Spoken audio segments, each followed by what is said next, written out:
Imagine this. An entire classroom of students vanishes without a trace, no warning, no explanation.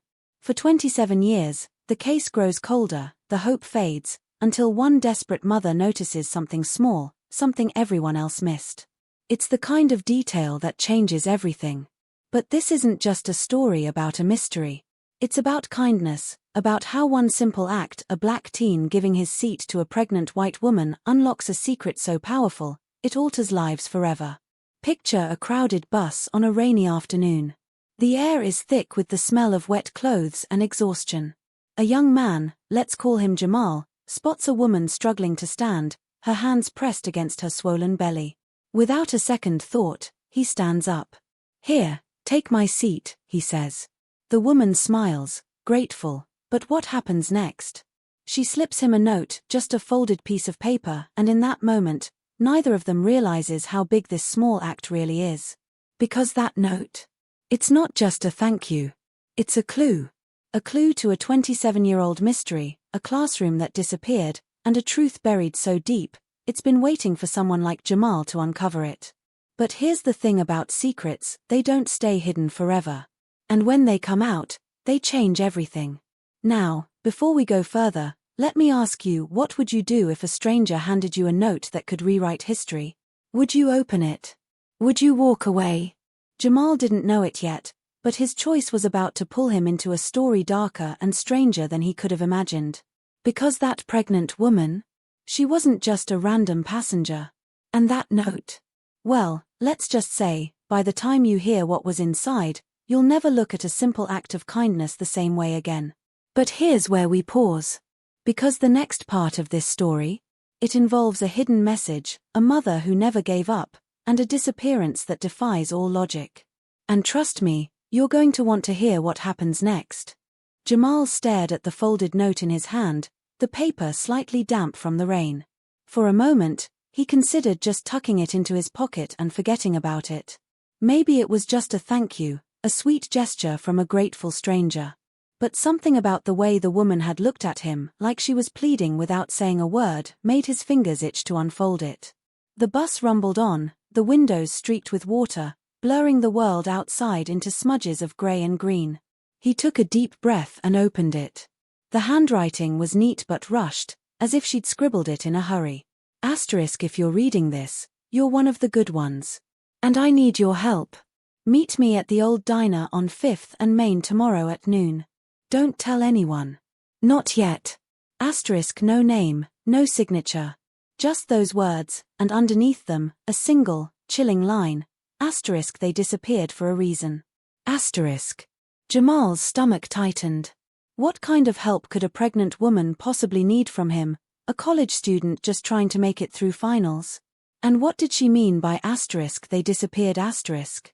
He turned the note over, half expecting more, but the back was blank. The bus hissed to a stop, and he realized he'd missed his. He shoved the note into his jacket, his mind racing. That night, he couldn't sleep. The woman's face kept flashing in his mind, the way her eyes had darted around before she handed him the note, like she was afraid someone was watching. He googled asterisk 5th and Main Diner asterisk and found it, a rundown place called asterisk Maggie's asterisk, closed for years but still standing, a relic from the 90s.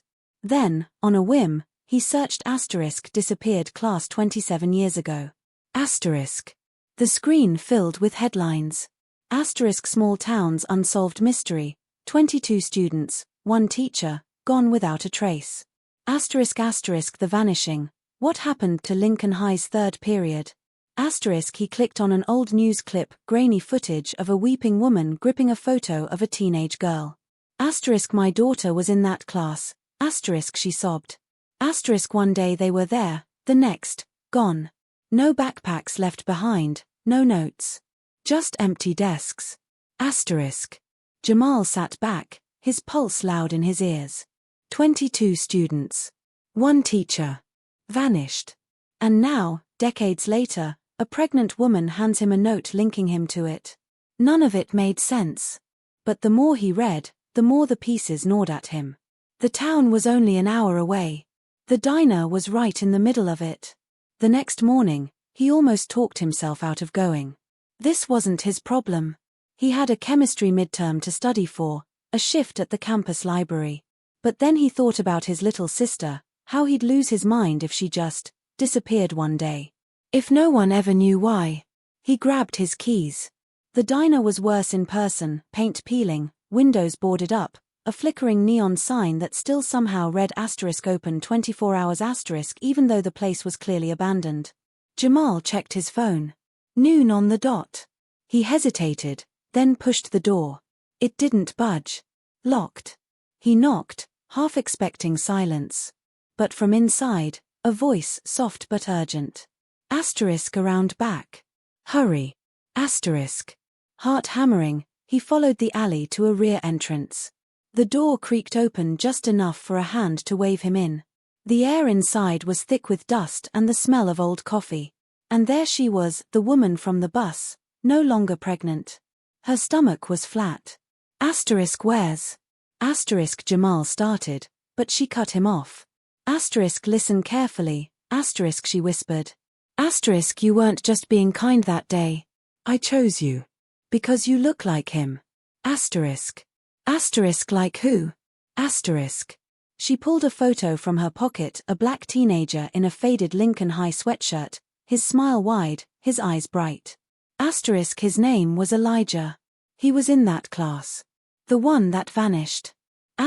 She pressed the photo into Jamal's hand. And I think he's my brother.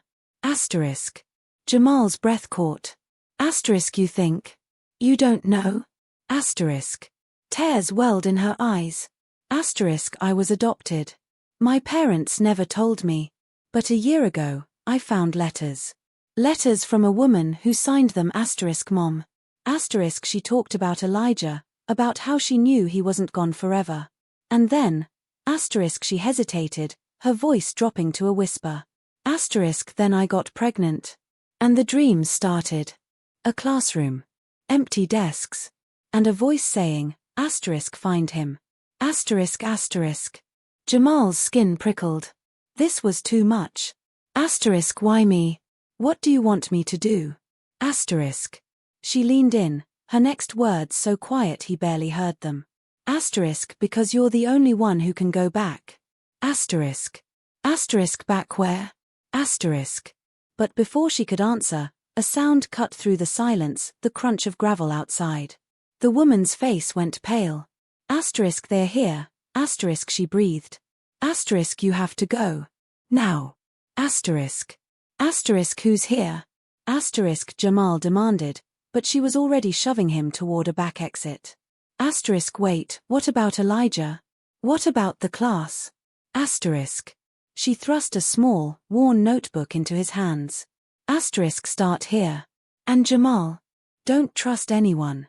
The door slammed behind him. He stood there, gripping the notebook, the sound of approaching footsteps growing louder.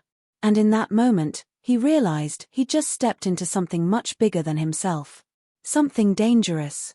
Because whatever happened to those missing students, it wasn't over. And now, somehow, he was part of it.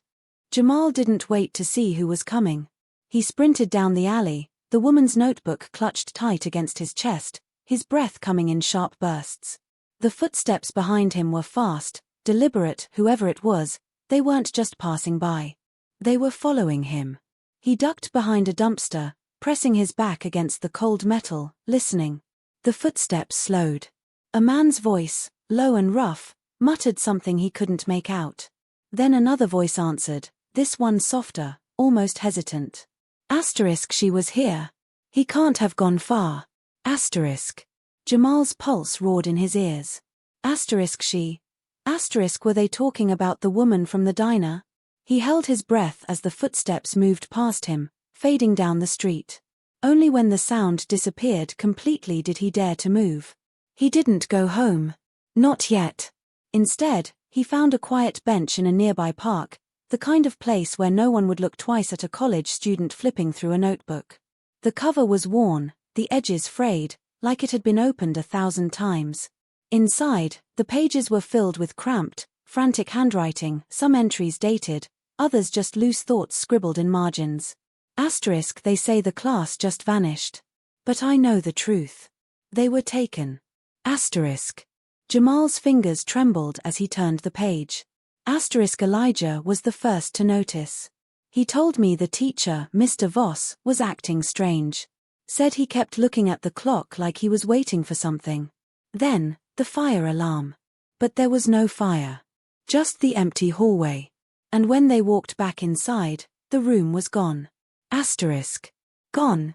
How does a classroom just disappear? Jamal kept reading, his stomach twisting with each line. The woman, her name was Lila, he learned, had spent years digging into the mystery. She'd tracked down old classmates' siblings, interviewed retired cops, even snuck into the abandoned high school one night. And what she found didn't make sense. The desks were still there. But the chalkboard, it wasn't right. The equations written on it. They weren't math. They were coordinates. Numbers that don't match any place on Earth. Jamal flipped to the back of the notebook. Taped inside was a faded Polaroid, a group of teenagers, smiling, arms around each other. One boy stood slightly apart, his expression serious. Elijah. And beside him, a girl with familiar eyes. Lila. I was there that day. The last entry read. But I don't remember. Not until the dream started. And now I know why they took them. It wasn't random. They chose that class for a reason. And they're coming for the rest of us. A rustling sound made Jamal jerk his head up. A stray cat darted past, but his nerves were too frayed to laugh it off. He stuffed the notebook into his bag and stood, his mind racing. Lila thought he could go back. But where? To the school? To whatever happened that day? And who were those men at the diner? His phone buzzed, a text from his roommate. Dude, where are you? Prof emailed, you missed the midterm. Jamal stared at the screen. A week ago, that would have sent him into a panic. Now, it barely registered. Because right now, there was only one thing he needed to do. He opened his Maps app and typed in Lincoln High School. The drive took an hour. The school had been closed for years, the building a skeleton of broken windows and graffiti. But as Jamal stood in the empty parking lot, the notebook heavy in his hands, he knew this was where it started. And where it might end. Because as he walked toward the entrance, a shadow moved in one of the upper windows. Watching him. Waiting. The heavy chain on the school doors hung broken, rusted links scattered across the cracked concrete steps. Someone had been here recently. Jamal hesitated, his hand hovering near the door. The wind whistled through the broken windows like a warning, but he pushed forward. Inside, the air was thick with dust and the sharp scent of mildew. Graffiti covered the lockers, and old papers littered the floor, decades-old homework assignments, yellowed with age. Jamal pulled out his phone and turned on the flashlight, the beam cutting through the darkness. According to Lila's notes, the vanished class had been in room 217. Second floor. His footsteps echoed as he climbed the stairs, each creak of the old wood making his heart pound harder. The hallway upstairs was worse, long and shadowed, doors hanging off hinges, ceiling tiles collapsed in places. Room 217 was at the end. The door was slightly ajar. Jamal pushed it open. The classroom was frozen in time. Desks sat in neat rows, some with books still open, like the students had just stepped out for a moment. The chalkboard at the front was covered in equations, but not math. Strange symbols, numbers in sequences that made no sense. Just like Lila had written. Then he saw it. At the back of the room, one desk had a name carved into it. Elijah. Jamal's breath caught. He reached out, running his fingers over the grooves in the wood. A sudden noise behind him made him spin around, a soft click like a door closing. Lila, he called out, his voice bouncing off the empty walls. No answer. Then, a whisper. You shouldn't be here. Jamal's blood turned to ice. The voice wasn't Lila's. It was deeper, older. He swung his flashlight toward the sound, but the beam only illuminated swirling dust. Who's there? He demanded, gripping the edge of Elijah's desk to steady himself. A shadow moved near the chalkboard. A figure stepped into the dim light, an older man, gaunt, with hollow eyes. He wore a tattered suit, the kind teachers used to wear decades ago. Mr. Voss. Jamal whispered. The man's lips twitched, but it wasn't a smile. You look like him, he said, his voice rough, like he hadn't spoken in years. Elijah. He was always too curious too. Jamal's pulse pounded in his throat. What happened to them? Where did they go? Mr. Voss took a step forward. They're not gone. They're just, somewhere else. He raised a trembling hand toward the chalkboard. The numbers. They're a door. And doors open both ways. A loud bang from downstairs made them both freeze. Voices. The same ones from the diner. They're coming, Mr. Voss hissed. If they find you here, you'll disappear too. Jamal's mind raced. Then tell me how to bring them back. Mr. Voss's eyes flicked to the chalkboard, then back to Jamal. You have to finish the sequence. But hurry. Footsteps pounded up the stairs. Jamal grabbed a piece of chalk, his hands shaking. What do I write? Mr. Voss leaned in, his breath cold against Jamal's ear. The last number is The door burst open. Two men in dark suits stood there, their faces unreadable. One of them raised a hand, something glinted in his grip. Not a gun. Something worse. A small, silver device, humming with a low, unnatural sound. Step away from the board, the man ordered. Jamal's fingers tightened around the chalk. He had one chance. One move. And then the world went white. Jamal's wrists burned as he twisted against the restraints, his eyes darting around the room for any way out. The hum of machinery filled the air, a constant reminder that time was slipping away. Lila floated motionless in the tube, her face peaceful in a way that made his stomach churn. He couldn't let them hurt her. He couldn't let them reset whatever twisted experiment this was. Then he saw it. A faint red glow beneath the door frame, almost invisible unless you were looking for it. The red door. Lila's last words slammed back into his mind. He strained against the chair, tipping it backward with all his weight. It crashed to the floor, the impact sending a jolt of pain through his shoulders, but the right armrest cracked. Jamal wrenched his hand free, fingers scrambling for the broken piece of plastic. The restraints gave way just as the door hissed open. The woman in the lab coat stepped in, her smile fading as she saw him free. You don't understand what you're messing with, she snapped, reaching for something in her pocket. Jamal didn't hesitate. He lunged, knocking her off balance as he bolted for the hallway. The red glow was brighter now, pulsing like a heartbeat from a door at the far end. Behind him, alarms blared, footsteps pounding in pursuit. He didn't look back. The red door wasn't locked. It swung open with a whisper, revealing not another sterile hallway, but a classroom. His classroom. The same desks, the same chalkboard covered in equations. But this time, the students weren't frozen. They were screaming. And at the front of the room, Mr. Voss stood with his back to Jamal, frantically erasing the numbers from the board. It won't hold, he shouted over the chaos. The sequence is breaking. Jamal's breath caught. This wasn't a memory. This was now. The students, Elijah, Lila, all of them, were trapped in some kind of loop, reliving the moment they vanished. And the people in white coats. They weren't trying to save them. They were keeping them here. A hand grabbed his arm. Lila, younger, terrified, her nails digging into his skin.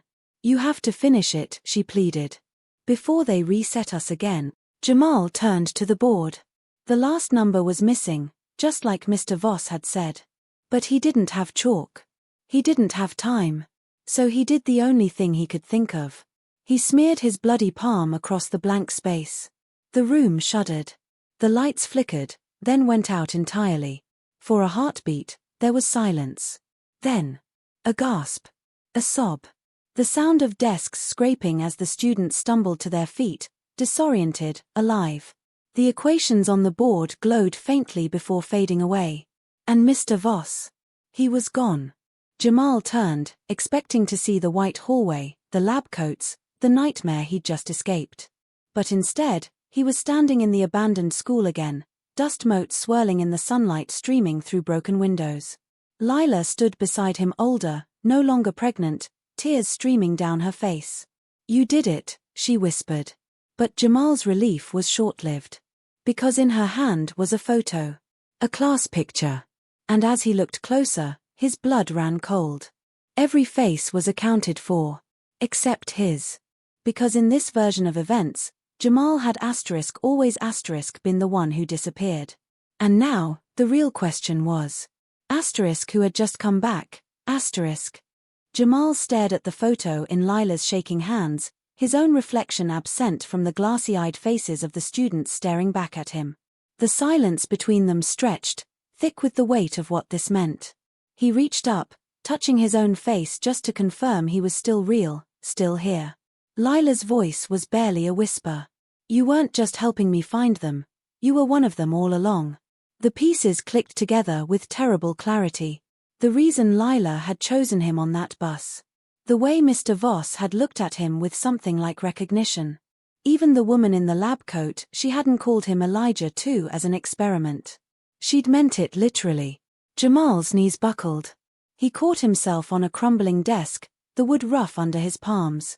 How is this possible? I remember my whole life. My parents, my sister, college. Memories can be planted, Lila said softly. She reached into her pocket and pulled out a small, faded Polaroid. Jamal recognized it from her notebook. But this time, he saw what he'd missed before. In the corner of the frame, barely visible, was a boy with his exact smile, his same eyes. Elijah. And standing just behind him, a younger version of himself. The breath left Jamal's lungs in a rush. They didn't just take that class, Lila continued. They split them. Copies sent forward in time, copies left behind. You were meant to be a backup. A way to keep the experiment going if Elijah failed. She swallowed hard. But he didn't fail. You did what he couldn't. You broke the cycle. Outside, the first hints of dawn painted the sky in pale gold. The abandoned school felt different now, not haunted, but finally at peace. Jamal turned the photo over in his hands. On the back, in smudged ink, were 2 words, *remember us*. Lila touched his shoulder. They're free now. All of them. Including the part of you that was trapped here. Jamal thought of his parents, his sister, the life he'd believed was his. Were they real?